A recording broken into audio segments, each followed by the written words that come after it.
Welcome to another edition of Think Suburbia, the podcast of the Suburban Virginia Republican Coalition, the SUVGOP. I'm Mike Ginsberg. I'm one of the hosts of the podcast, one of the co-founders of the SUVGOP. And I'm Jill Cook. I'm the co-host of the podcast and another founder of SUVGOP. Today, we're joined by Congressman Rob Wittman. He represents Virginia's 1st District in Congress, was first elected in December 2007 in a special election and has served ever since. He's on the House Armed Services Committee, where he's a ranking member on the Sea Power and Projection Forces Subcommittee and a Committee on National Resources. And most importantly, one of the co-founders of the Suburban Caucus, a group of legislators that represent suburban districts. So welcome, Rob. Sure. Well, Mike and Jill, great to be with you. Thanks again for the opportunity. This is great. We'd love to have you. So we're going to jump right into it. You represent a lot of areas we consider suburban, yes, exurban, right? Northern Neck, Richmond suburbs, et cetera. These are areas that were once very strong areas for the Republicans. And one of the reasons we formed our group, SUVGOP, was the concern that that's no longer the case. So seems to be happening. So let's dive right into it. Tell us a little bit about the Suburban Caucus. Why did it form and what are the goals? Sure. Well, we saw, as you point out, a number of issues that were significant to suburban voters, and we wanted to find a different avenue for us to reach out to them. So a number of us who represent suburban districts said, let's reform the Suburban Caucus. So I'm proud to be one of the founding members of the Suburban Caucus.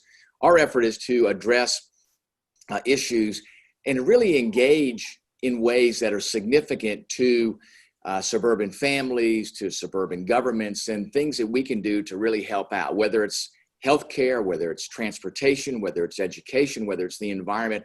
All those things are incredibly important, and they are at the top of the list for folks that live in suburban areas. And what they want are the issues that are surrounding their daily lives to be addressed. They want solutions.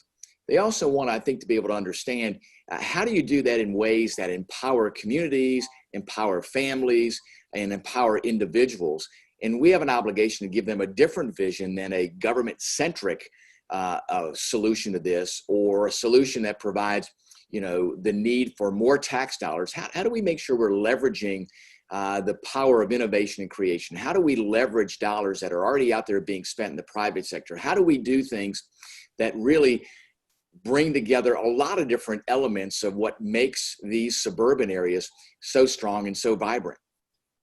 What are some of the issues, I guess, or initiatives that the Suburban Caucus has launched along those lines, and how have they been received by suburbanites? Well, we can go down the list. Each of us has a little specialty area. Mine is in the area of transportation and infrastructure, which includes improving roads. We know in the Northern Virginia area, transportation is a big issue. Getting folks in and out, making sure, too, we're not only addressing traffic, but also addressing another conduit of making sure that we can transact business, and that's the internet. So broadband is incredibly important. As much as you think that population centers do have coverage with connectivity and bandwidth, as we see now, there's a lot more that needs to be done. I'm very proud of the things that we've been able to accomplish, but we have more to do. And I think folks there are looking for solutions, looking for how can we accelerate those elements. So we look in those areas. Education, incredibly important.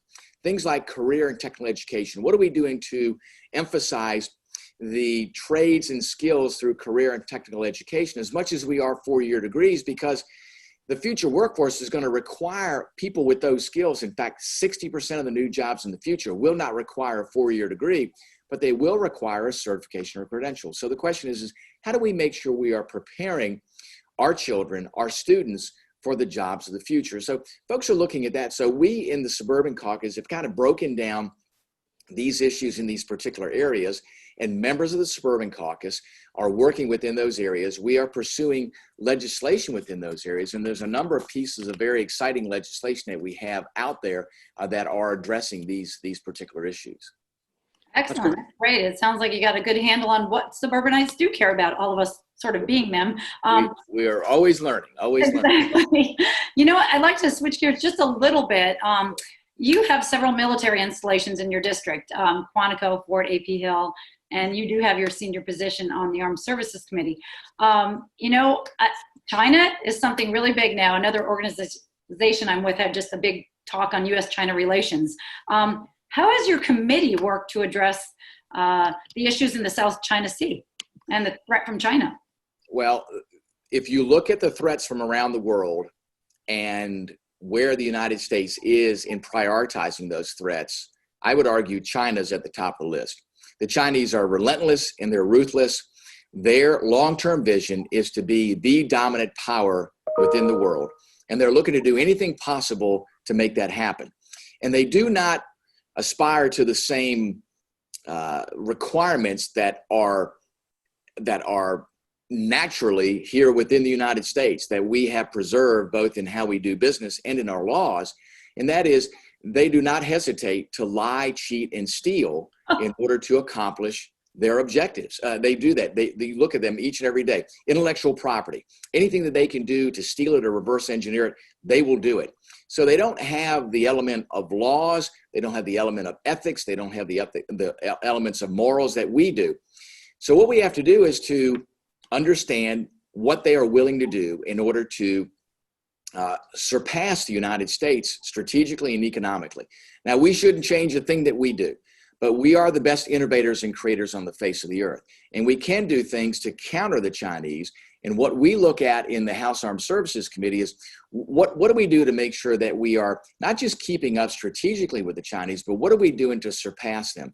And I argue that we have to, in addition to using the innovative and creative skills that we have in this nation, we have to look very closely at how do we get more per our dollar than the Chinese get per their yuan, than the Russians get per their ruble. Because the bottom line is we have trillions of dollars of debt, now approaching $26 trillion in debt.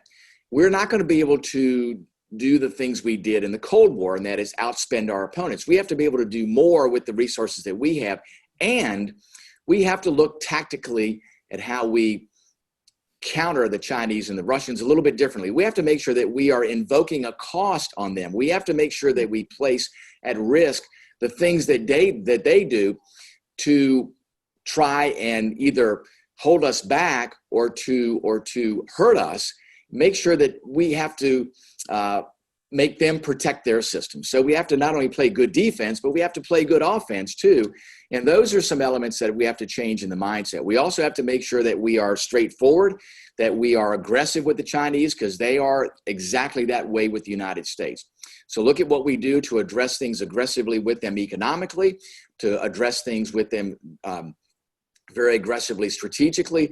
Another thing we have to do too is to make sure that we continue to build great relationships with our allies so that our allies will work with us in resisting the Chinese. And we've seen that the Chinese have overplayed their hand in many areas of the world, looking to exploit these developing nations. The nations get very little in return.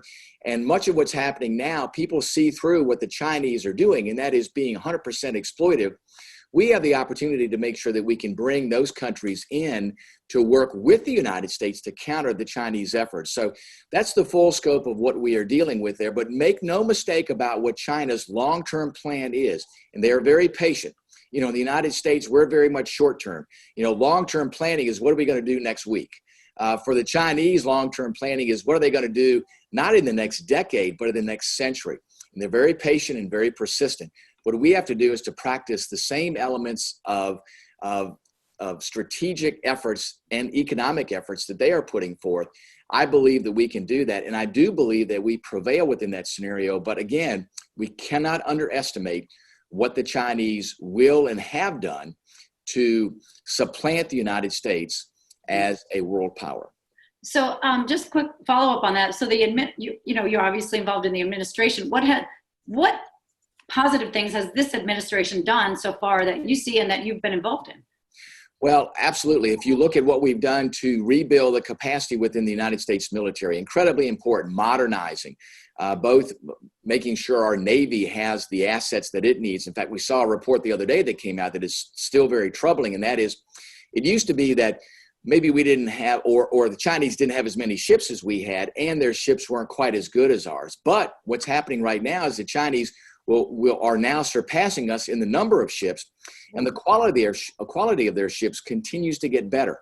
All things that should be very concerning to us. Another element that's concerning is that the Chinese now have greater industrial capacity. So if we were engaged in a long-term conflict with the Chinese, they have a greater ability to rebuild their fleet or to factor in attrition as they lose ships. Our yards are very good, but they're very specialized. And the number of repair yards we have are not like we had in World War II, where we could bring a ship in like the Yorktown and put it in dock for 2 or 3, 4 weeks and get it back out to sea. We just don't have that capacity. So that creates a strategic vulnerability for us. So those are the things that we are rebuilding now as part of our effort to make sure we counter what the Chinese are doing. Another element too is the aggressive stance that the administration has taken with China in relation to trade, to make sure that they're not pursuing unfair trade practices. Their government underwrites their businesses there, so they operate on an unlevel playing field. Both on the regulatory side, they don't have near the regulatory requirements environmentally or in the workplace that we have, and the government supplements their companies. They underwrite the cost there so they can dump lots of their raw materials on the marketplace, undercut United States businesses. And what we've seen with COVID-19 is how incredibly important supply chain is to the United States. And we've seen much of critical elements of manufacture, like active pharmaceutical ingredients, which are in all of our pharmaceuticals. The vast majority of those active pharmaceutical ingredients are manufactured in China and in India in batch production. The good news is we're starting to pursue efforts to bring that back home. In fact, a company in Virginia that I've been involved with and had the vice president come down and visit, and now has a large contract to provide active pharmaceutical ingredients and generic pharmaceuticals in the national stockpiles to make sure we can counter what the Chinese could try to do to us. Getting that manufacture back home is critically important. In the upper end of the district, Micron, the single remaining foundry in the United States that produces semiconductors, both memory chips and processing chips, mostly memory chips. They just doubled their capacity in manufacturing there. Now people ask, oh, that must be for the United States military. I wish it was, but they're doubling capacity for the fastest growing demand for memory chips and microprocessors. And believe it or not, that's automobiles. Because of the autonomy we're starting to see in automobiles, they're essentially computers in automobiles that sense things, that essentially do a little bit of the driving for us now. So they're putting that capacity in place. I've been working to make sure that Micron becomes a trusted source for the manufacture of strategically critical semiconductors for the United States, to make sure we have a trusted source here. The last thing we ought to be doing is buying Chinese semiconductors to put in critical U.S. systems. And we've been able to push back and make sure that communications companies that are building out 5G networks do not buy hardware from Huawei, because we know what the Chinese are doing. The Chinese want to vacuum up every bit of our data. They want to put their semiconductors and systems into critical U.S. economic and strategic components, because what do they want to do? They want to be able to have a strategic advantage, and they do that by vacuuming up data. Data will be one of the most important commodities going forward, and the Chinese have an amazing capability to use artificial intelligence to make sense out of that data. We have to do the same to build up our capacity, not only to protect data, but also to utilize data in the same way the Chinese use it. No, that's great. That's great. I do a lot of work with defense contractors, so I've been spending a lot of time working Section 889 issues. Yes, absolutely. You just got a 5-minute warning. Yes. So, Mike, what is next? What can we do? No worries. No, we're getting close to the end of our time. I had 2 quick questions for you. One, I guess, is an issue that maybe we don't always talk about as Republicans, but I think is starting to move to the foreground, particularly as liberals kind of move very far to the extremes, and that is environmentalism. Yes. It seems like, especially in the suburbs, I mean, suburban voters we've talked to, they care about the environment. Sure. And it seems as though there's an opportunity for the Republican Party to sort of seize a sensible middle ground on environmental issues. And I know that's something you work on your committee. So, is there a component of both the Suburban Caucus and also I know the new Roosevelt Caucus on environmental issues that we can talk about? There are. The Suburban Caucus is very involved with that. I've been out there leading on issues like conserving and cleaning up the Chesapeake Bay. I'm a biologist by training, so a scientist. have worked for 27 years or 26 years with the Virginia Department of Health, specifically in the area of environmental health. There's a lot of promise there. I remind every Republican that the principles of conservatism include the principles of conservation. These are resources that are graciously bestowed upon us by our Creator. We have an obligation to protect them and to conserve them. Those things are incredibly important to quality of life, whether it's our Chesapeake Bay, and even in suburban areas where you have open space, the ability to recreate, the ability to go to a lake or to go on a hiking trail. Those things are incredibly important to the quality of life. We recently got a bill passed called the Great American Outdoors Act, which does a tremendous amount to make sure we're keeping up with the backlog of maintenance in our national parks, making sure we're investing through the Land and Water Conservation Fund to preserve additional open spaces for us to enjoy the outdoors.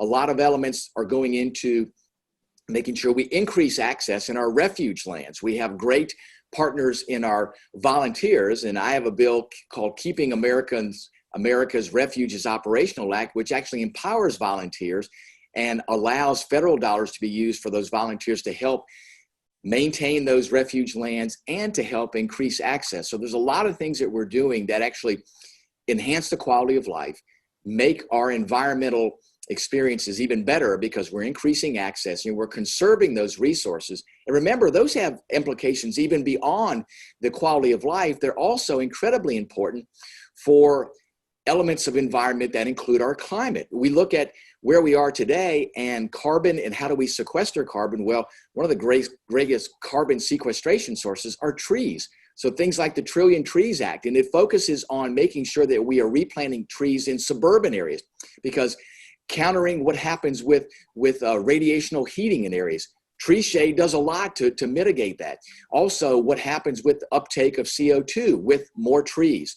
And what it means for our economy. So we're working in every element of what we can do on the environment to make quality of life better, but also to address things like climate that are at the forefront of people's minds, and especially our younger generation. They care as well as the older generation, but they are very, very much putting this at the top of their list. These are things that we're doing to address their concerns in a meaningful way. And I think it really charts the path forward to make sure we have a total cooperation between communities, between our Commonwealth, and between our federal government in doing things to make our quality of life better, to improve our environment, and really make substantive improvements and to continue to conserve what our Creator has bestowed to us. Exactly. And I like your point. This is a conservative. People don't realize this is a conservative Republican field. I mean, that's the whole definition of our nation. Yeah. And if you look around the world, I mean, the countries that have the greatest environmental calamities generally are socialist communist countries. Right. And that's something I've had conversations with other people about. Now, I know that your time is short because you have to take a vote. We could there's so many things we want to talk about. We might do this again. Please. We would love to do that. Is there anything you want to leave us with? Because I know you're on a deadline. Is there any subject that you can quickly fit in before you're whisked away? Well, just to make sure that people are involved. It's incredibly important these days, especially on the Republican side, because we have a lot to offer, I believe, to folks in the suburbs. And the key is to engage them, to make sure, too, that we want people to understand that Republicans have big hearts, and that the issues that are important to people, we are equally as passionate about. And we need to express that passion. We need to express the care that we have for a fellow human being and the care that we have for making their lives better, for helping their families, for helping their communities, for helping our Commonwealth. Those things are critically important to us. And I believe that we have solutions that empower people and that empower communities and empower our entire Commonwealth, which I believe brings out the best in all of us. You know, we see the divisions today, but how do we get past those divisions? We do that by empowering people, bringing the thoughts and ideas of people in neighborhoods who've said, hey, I've got an idea about how we can fix this, and making sure that our government is there to empower them, not believing that the government is the sole solution to the issues we have, because many of them are so big and in many instances demand a tremendous amount of resources. We need to leverage the resources, both human and financial, that are in our communities, that are in our Commonwealth, to provide solution to these problems. So I think we have a lot to offer and a great vision for where we can improve the quality of life for folks. I see a great theme there. I love that one phrase you said, Republicans have big hearts. Yes. That's a great logo. Republicans have big hearts. That's it. I like that. Yeah. That's great. Yeah, thank you. Well, Mike and Jill, thanks again. Thank We you. really appreciate the opportunity. I've got to run down to the floor and vote, but I really appreciate it. We'd love to join you back again to dig a little bit deeper into some of these issues, but I really appreciate the opportunity. Sure. Thank you so much. Thank you. Great Appreciate it. Thanks. Appreciate it. Bye-bye. Bye. So thank you, everybody, for joining us for this great podcast. Really do appreciate Congressman Wittman joining us. And if you want to hear this podcast and all of our podcasts on the Suburban Virginia Republican Coalition, please visit our website, SUVGOP.com. Go to the drop-down menu at SUVGOP's podcasts, and you'll find them all there. And we appreciate everybody who's listening, and we look forward to joining you on another edition of Think Suburbia.